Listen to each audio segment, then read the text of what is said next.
Hey guys, so this is week 4 of power rankings and matchup reviews. Hope everyone's watching through it because it takes a lot of time and effort, but we're gonna just hop right into it for this week.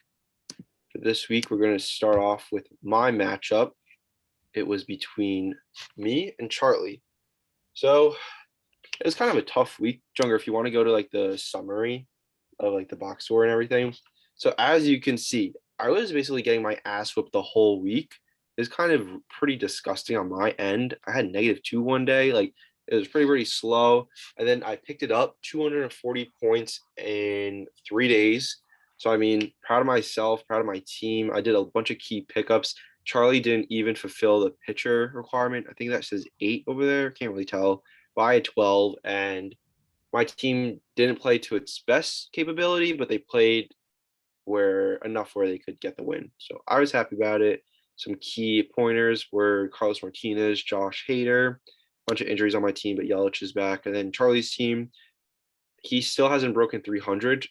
So I mean, that's just like an issue. He's better like he should like look to make trades because he has potential on his team. He's got a lot of talent, but they're just not scoring when they need to score. So I mean, Charlie, maybe you should start contacting people. I don't know. But yeah, so I that's believe he that. just Luis lost Robert, Luis Robert today. yeah, out for 4 months, so that kind of blows. But yeah. All right, next matchup. When do you guys talk about yours? Go to mine. All right, so yeah, I kind of got smacked around a bit. I was talking a lot of smack in the beginning of the week. Didn't pan out too well. DeGrom put up 18 with the loss. I mean, would have been like high 20s if the Mets gave him 1 or 2 runs of support. But I guess the same story every time he goes out there. Anyway, my team basically decided that they wanted to pitch like Jash's last week, and I had 0 pitching points contributing to my score. So, put up my worst week so far through the season. You know, I have to say this. I called out Dean and Ronald Acuna for. I said Ronald Acuna got hurt and he was being a bit of a pussy about it. Listen, Bryce Harper got smacked in the face by a 97 mile per hour fastball and sat for 4 or 5 days. So he should have been out there. That's all I'm gonna say. I gotta keep it fair. And Dustin May went down. I'm on a Zoom call for the year, so he basically fucked me over again. That was funny. But yeah, that's basically it on my end. Jeff had a really solid week, breaking 400. I think it was only him and Jash who broke 400. So I underestimated Jeff's team, but I guess there's not much else I could have done. So you got George Springer though, so that's pretty good. He put up 16 in one game, and Vlad had 29 in one game. So yep, hitting is there. It's just pitching that surprisingly was lacking this week. All right, Junger, you want to hop in? Yeah, I'm going to talk about my matchup with James. So that +6, by the way, that was not us cheating or me cheating. That was, we explained it at the beginning of the week. That was with the issues that we had with the trades going through on the wrong day and whatever, but that was the right scoring. So we're not exactly sure what happened. We're still trying to figure it out, but this game was tied after all of our players had played on Sunday, and we were tied at 389, and then all of us woke up in the morning, and then I noticed that the score was 389 to 387.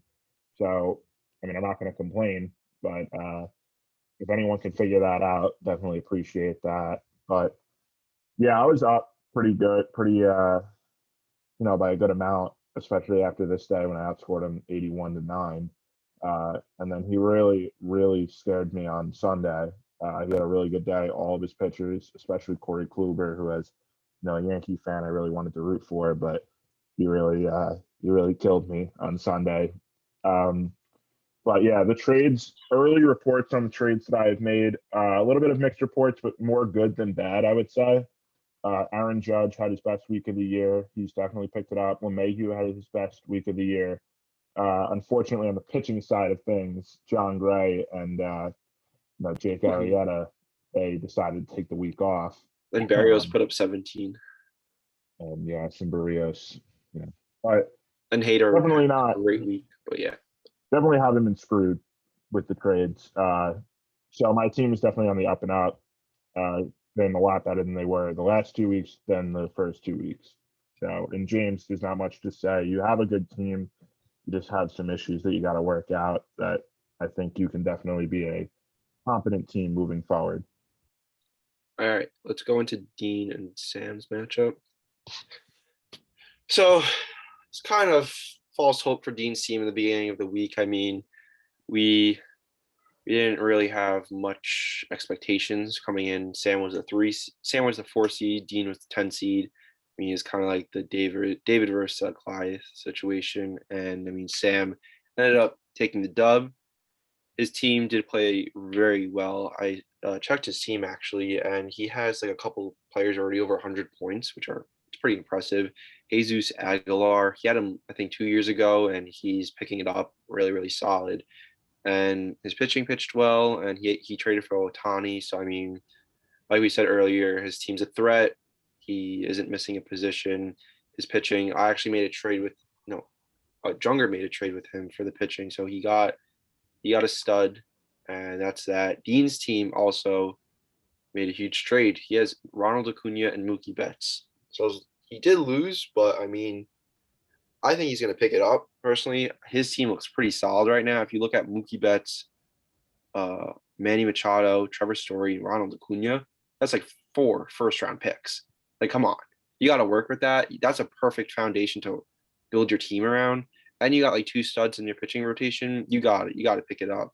You got to start like stalking the waiver wire, and this team could be one of the best teams in the league. With those 4 players can easily put up 40 points each week, and that's 160 points. And then you just need the rest of your team to put up maybe 200, and then you have fucking a solid week. So whatever. Dean's team. Relax there with 40 points each a week. That's a lot of points.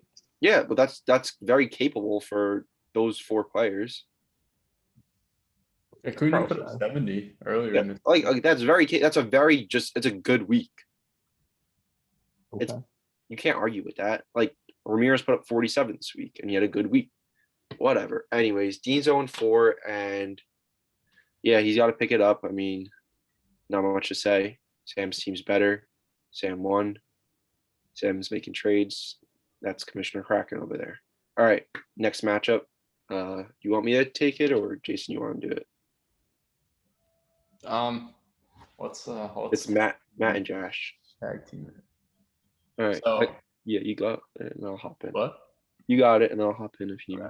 So what I saw from this matchup was a huge improvement on Josh's end. I think he was low 300s when he played me last week, and came out the top scorer this week by a wide margin. I mean, he was 25 points ahead of Jeff, and I think it was probably like 20 points until the next person, which is probably J-Town. But huge improvement on Josh's end, and then go down. Yeah. Apparently, when Byron Buxton's healthy, he's like unbelievable. Who would have known? But and Trout played so well this week.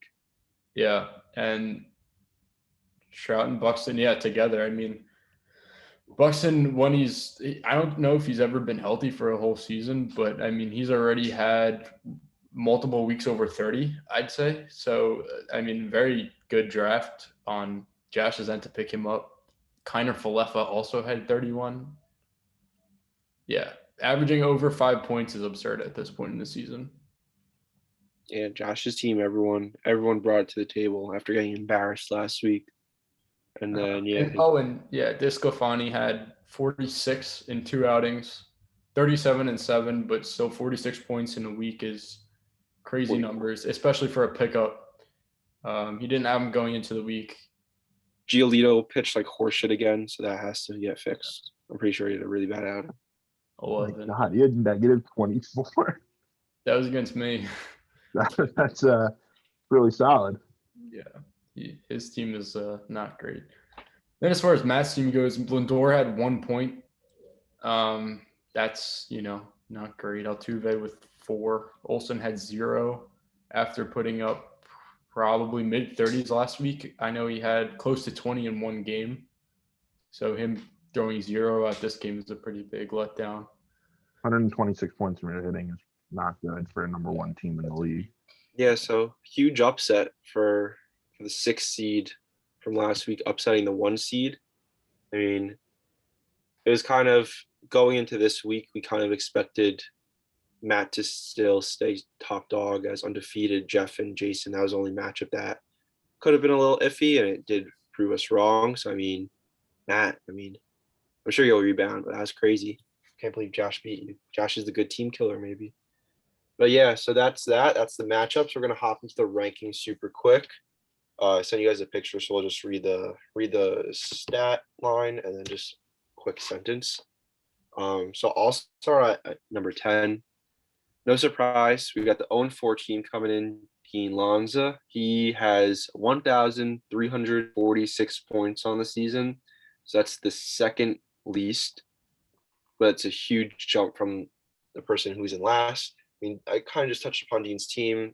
Cunha, Betts, those are like top 2 players in the league. Obviously, like Trout and Tatis can be switched around, but he has great players. So I mean, potential's there. He's just got to swing it together. That's that. If you guys want to go into 9.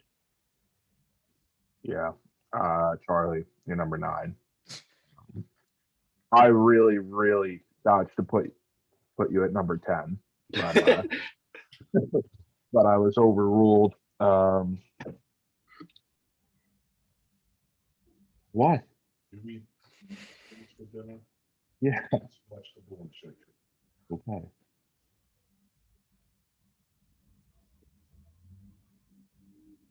Is it dinner time? You want to know what time it is over here? We need like 5 more minutes. Okay. Yeah. So yeah, Charlie, I really wanted you at number 10. They fought me on it because you're 2-2, and I guess you can't pick and choose on your schedule. If you were 0-4, if you played against anyone else in your first 2 weeks or whatever, your first 4 weeks, you would definitely be the last team. Don't get too excited that you're number 9. You suck. Junger, read the stat line, please, that I wrote out. Yeah, he's got 1,171 points on the year. He's down 1 spot from last week, which is last in the league in points. Yeah. In 8th, we have James, lost by 2 points to Junger. We went over that matchup, was tied. Don't know the stat correction. Gonna try and figure it out, but James has 1,361 points and is down 1 spot this week from 9 last week. So from seven last week. From 7 from last week. You're right. So we have James 8, Charlie 9, Dean 10, and number 7. We decided to give the Make-A-Wish kid Junger the 7th seed. So he's 1-3 on the season, 1,380 points, and he's up 2 seeds. So I mean, he won. It was a nail biter, but he got his first win. He put it on the board, and it's always good to move in the right direction. And the week before that, he did score a lot of points. So he's on the lower end of point score in the season, but it's good to see a win in the column, and I'll get like his self-esteem going. So yeah, good to see him there. If you guys want to touch upon 6. Yeah. So let me just say there's a big difference in the tiers between 7, 8, 9, 10, and then like 6 and on. Like there's a decent drop off between 6 and 7. As of right now, like who knows what's going to happen, but as of right now, we think there's a decent distinction between 6 and 7. Number 6 is that guy that you see on your screen right there. That is Jake. He's 2-2 on the year. He has 1,490 points on the year. He's down 1 spot from last week. He looks like he's about to shoot me for some reason. I don't know why. No. I liked what you touched upon, because yeah, there's a huge distinction. I mean, I'm the 6th seed right now, but I have 100 more points scored than the closest seed, and my team's significantly better than anyone that's below me. So I mean, those bottom 4 teams right now, I could see maybe 1 or 2 of them maybe switching spots with them for the playoffs, because it's 6 teams in the seed. So yeah, there's the only team. I mean, we'll see what happens, but it's gonna be tough for those 4 teams in the bottom to switch out with 4 teams that are in the top dogs right now. So yeah. But you never know. Yep. Never know. At 5, we have Josh. He's the final team on the rankings. That's 2-2. He has about 40 to 50 more points than Jake. He's one spot below him, and Jake has over 100 more points than Junger, who's below him. So there's a pretty big gap between those three teams. So Josh has 1,534 points and is up one spot from 6th last week. So Josh is up and coming, trying to break into the top 4 that remains constant. That's correct. Junger, am I talking Yeah. or are you talking? I'll do it. It doesn't matter. Number 4, Lord Stein.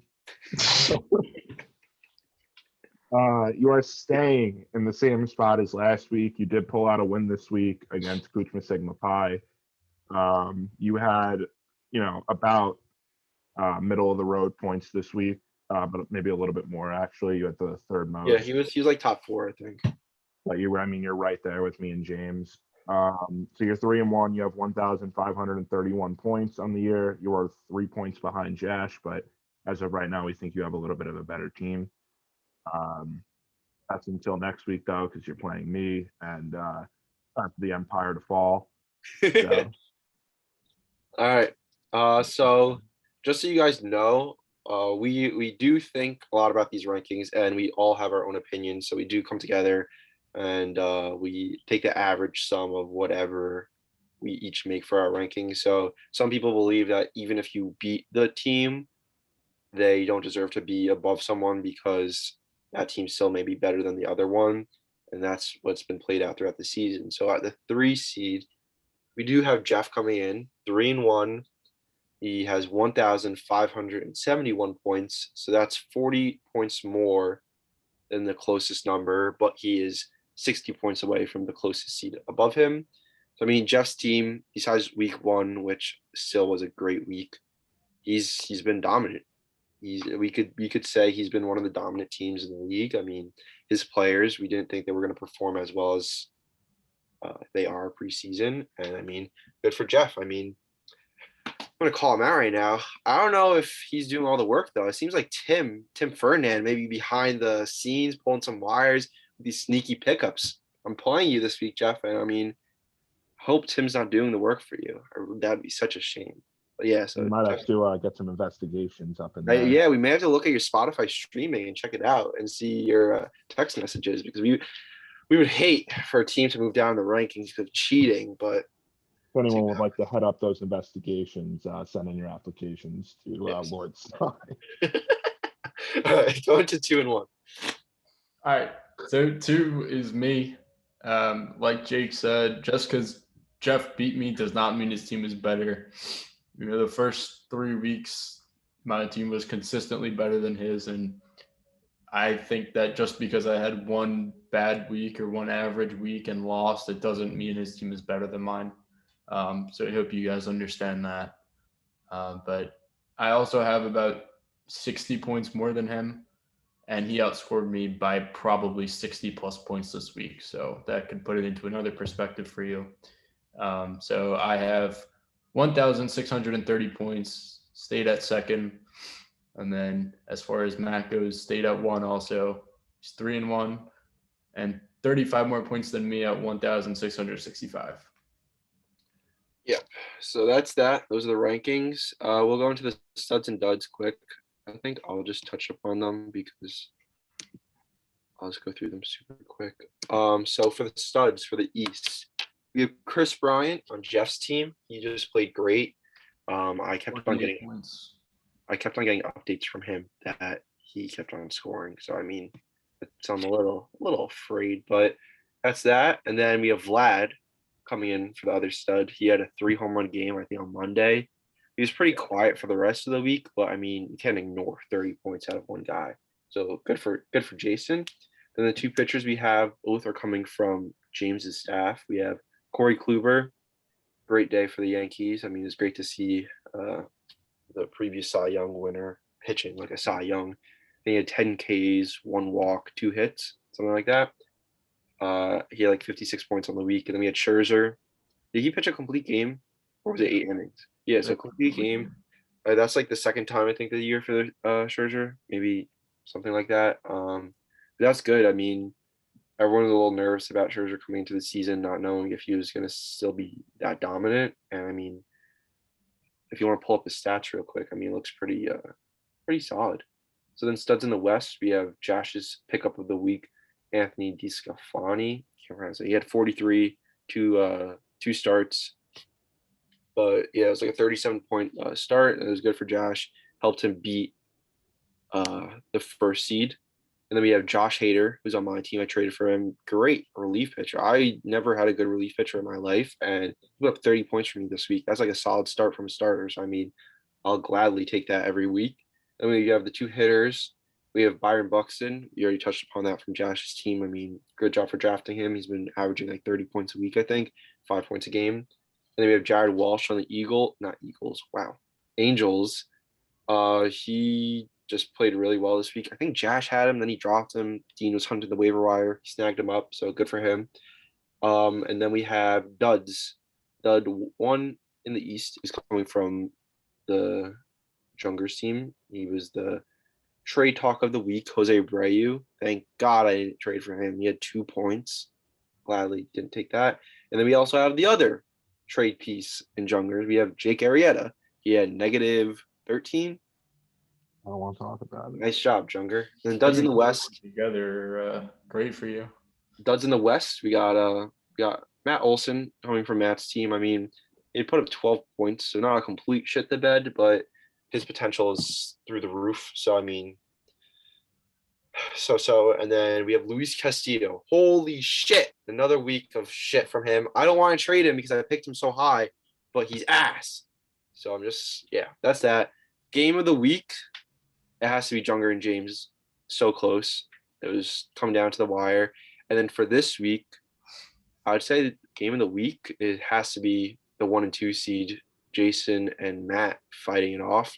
I mean, winner's gonna be top dog. I think there's no excuses and no way I'll be able to put whoever loses number one. If Jason loses, he's gonna be 2, and if Jeff wins, maybe there could be a quick swap from 2 to 3 right there. And if Matt loses, he's clearly going to be the 2 seed, and it's going to be tough for him to top Jason for the rest of the season, considering that one up. So this is maybe the game of the next couple of weeks. And then we also have Team Junger versus the Empire Commissioner Kraken. So I mean, let's see if the 10 seed can top the 4 seed, or no. Junger's the 7th seed. I'm the 7th seed. Sorry, I'm just used to you being so bad. But yeah. Mr. 2 wins 18 every year. Hey, I'm almost breaking there. But yeah, so hope you guys enjoy. If you have any comments or suggestions on how to make it better, same thing every week. But yeah, good luck to everyone, and yeah, peace.